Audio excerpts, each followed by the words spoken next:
मशहूर अफसाना निगार सआदत हसन मंटो इनके 108वें जन्मदिन के उपलक्ष्य में मैं गीता पांचाल साहित्य मोड़ यूट्यूब चैनल के जरिए आपके सामने मंटो की कुछ लघु कथाएं पेश कर रही हूं। आराम की जरूरत। मरा नहीं, देखो अभी जान बाकी है। मरा नहीं, देखो अभी जान बाकी है। रहने दे यार, मैं थक गया हूं। किस्मत। कुछ नहीं दोस्त, इतनी मेहनत करने पर भी सिर्फ एक बक्स हाथ लगा था, पर उसमें भी साला सुअर का गोश्त निकला। आंखों पर चर्बी। हमारी कौम के लोग भी कैसे हैं। हाँ, इतनी मुश्किलों के बाद तो ढूंढ ढूंढ कर 50 सुअर इस मस्जिद में काटे हैं। वहां मंदिरों में धड़ाधड़ गाय का गोश्त बिक रहा है और हम यहां दुकान सजाए बैठे हैं, लेकिन सुअर का गोश्त खरीदने के लिए कोई आ ही नहीं रहा। सदके उसके। मुजरा खत्म हुआ, तमाशाई रुखसत हो गई। मुजरा खत्म हुआ, तमाशाई रुखसत खत्म हो गई। उस्ताद जी ने कहा, सब कुछ लूटा पिटा कर यहां आए थे, लेकिन अल्लाह मियां ने चंद दिनों में ही वारे न्यारे कर दिए। सफाई पसंदी। गाड़ी रुकी हुई थी। 3 बंदूकची रेल के एक डिब्बे के पास आए। खिड़की में से भीतर झांक कर उन्होंने डिब्बे में बैठे मुसाफिरों से पूछा, क्यों भाई, कोई मुर्गा है? एक मुसाफिर कुछ कहते कहते रुक गया। बाकी लोगों ने कहा, जी नहीं। थोड़ी देर के बाद भाले लिए हुए 4 आदमी आए।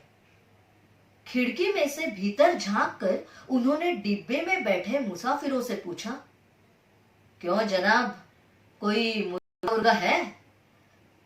उस मुसाफिर ने, जो पहले कुछ कहते कहते रुक गया था, जवाब दिया, जी मालूम नहीं, आप अंदर आकर संडास में देख लीजिए। भाले वाले अंदर दाखिल हुए। उन्होंने संडास का अंदर से बंद दरवाजा तोड़ दिया तो उसमें से एक मुर्गा निकल आया। एक भाले वाला बोला, कर दो हलाल। दूसरे ने कहा, नहीं नहीं, यहां नहीं, डिब्बा गंदा हो जाएगा। चलो। साम्यवाद।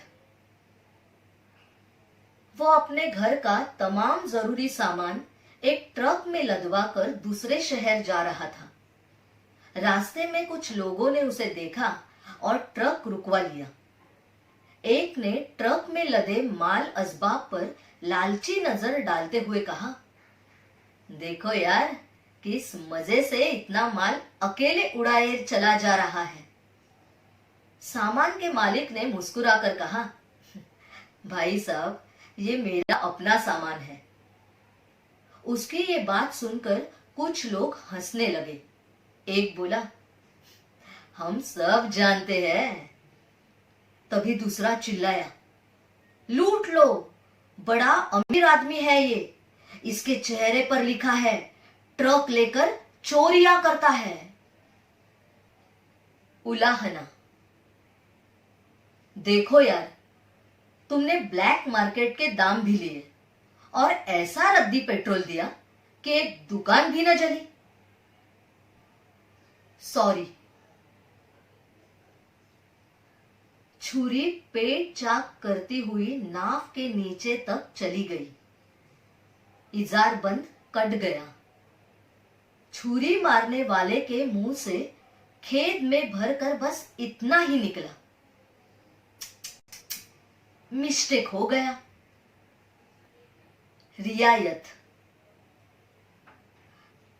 मेरी आंखों के सामने मेरी जवान बेटी को न मारो। मेरी आंखों के सामने मेरी जवान बेटी को न मारो। चलो इसकी बात भी मान लो। छोकरी के कपड़े उतारकर हाँक दो एक तरफ। इंतजाम। पहली वारदात नाके के होटल के पास हुई। फौरन ही वहां एक सिपाही का पहरा लगा दिया गया। दूसरी वारदात दूसरे ही रोज शाम को स्टोर के सामने हुई। सिपाही को पहले जगह से हटाकर उस जगह तैनात कर दिया गया जहां दूसरी वारदात हुई थी। तीसरी घटना रात के 12 बजे लॉन्ड्री के पास हुई। जब इंस्पेक्टर ने सिपाही को इस नई जगह पर पहरा देने का हुक्म दिया तो सिपाही कुछ देर तक सोचने के बाद बोला, मुझे वहां खड़ा कर दीजिए जहां नई वारदात होने वाली है। घाटे का सौदा। दो दोस्तों ने मिलकर 10-20 लड़कियों में से एक लड़की चुनी और 42 रुपए देकर उसे खरीद लिया। रात गुजारकर एक दोस्त ने उस लड़की से पूछा, तुम्हारा नाम क्या है? लड़की ने अपना नाम बताया तो वो भिन्ना गए। लेकिन हमसे तो कहा गया था कि तुम दूसरे मजहब की हो। लड़की ने जवाब दिया, उसने झूठ बोला था।